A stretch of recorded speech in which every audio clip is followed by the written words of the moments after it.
Vote వేసేటప్పుడు చాలా ముఖ్యంగా ఆలోచించాల్సింది ప్రతి ఒక్కరు.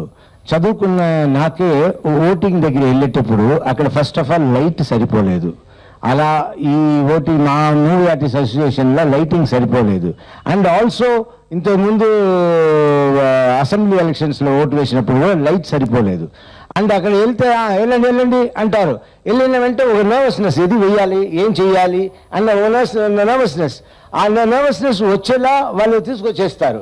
సో ఆ భయపడకండి, నిదానంగా వెళ్ళండి, వెళ్ళి లైట్ లేకపోతే లైట్ అడగండి, లైట్ అడిగి వేసి అది ఫ్యాన్ గుత్తా లేదు హెలికాప్టర్ గుత్తా అన్నది తెలుసుకోండి. ఫ్యాన్ గుర్తు ఎలా ఉంటుంది బాగా ఆలోచించి వెళ్ళండి.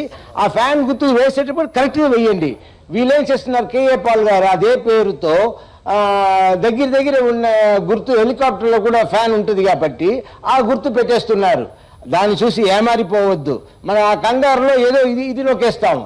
అలా నొక్కేస్తే మన జగన్ గారు మన సీఎంగా చూడలేము. మన జగన్ గారిని మన సీఎంగా చూడాలి, మన అందరూ సంతోషంగా ఉండాలి. కరెక్ట్ అయిన గుర్తుకు వేయండి, ఫ్యాన్ గుర్తుకు వేయండి. సో అంటే ఇవన్నీ ఎందుకు చెప్తున్నానంటే ఇన్ని మోసాలు, ఇన్ని అన్యాయాలు, ఇన్ని కుతంత్రాలు, ఇంత ప్లానింగ్ ఒక వ్యక్తి మీద. యాక్చువల్గా మేము వినేది అది ఎంతవరకు నిజమో తెలియదు. ఇవన్నీ కూడా ఒక సోకాల్డ్ మన అపోజిషన్ పార్టీ ఎవరైతే వాళ్ళే ఫండ్ చేయించి వేరే పార్టీలు అన్నట్టుగా చేస్తున్నారు అన్నది కూడా వింటున్నాం. అంటే నేను పేర్లు చెప్పదలుచుకోలేదు. అది ప్రతి ఒక్కరు అంటే ఎక్కడికి వెళ్ళినా ఇదే మాట. డెఫినెట్గా రేపు ఎలక్షన్ అయ్యేసరికి అదే జరుగుద్ది కూడా.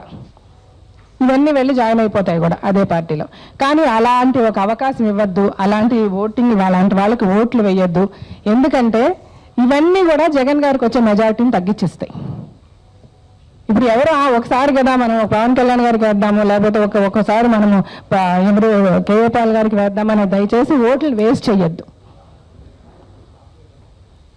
ఇవన్నీ కూడా మీరు చాలా కేర్ తీసుకోవాల్సిన విషయాలు. ఇది ఈ రోజుతో కాదు, ఈ నెక్స్ట్ 8-9 రోజులు కూడా మాకు చేతనైనంత, మాకు వీలైనంత చోట్లకి వెళ్ళి అందరికీ వీలైనంత వరకు ఎడ్యుకేట్ చేస్తూ జగన్ గారిని ఎందుకు మనం సీఎం చేయకూడదు అని ఒక డైరెక్ట్ క్వశ్చన్ అడుగుతూ ఆయనకి ఎందుకు ఒక అవకాశం మనం ఇవ్వకూడదు.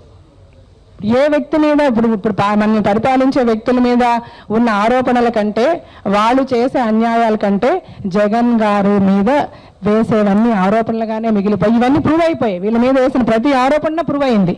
ఎమ్మెల్యేలను కొన్నాడనేది ప్రూవ్ అయింది, లేకపోతే డబ్బులు ఇస్తూ పట్టుబడ్డారు, టెలిఫోన్లు ట్యాప్ చేయడంతో జరిగింది, వాళ్ళ కుటుంబ సభ్యుల్ని నెక్స్ట్ ఇంపార్టెంట్ పొజిషన్స్లో తీసుకువచ్చేయాలి అన్న ప్లానింగ్లు జరుగుతున్నాయి. ఇవన్నీ కూడా డైరెక్ట్గా ప్రూవ్ అయిపోయాయి చంద్రబాబు నాయుడు గారి మీద.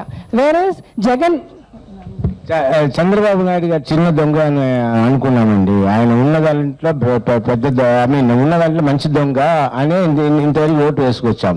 ఇప్పుడే తెలియవస్తుంది ఆయన కూడా ఏ తక్కువ లేదు, కానీ ఆయన దాచిపెట్టి చేసే దాంట్లో కిల్లాడి అని తెలిసింది.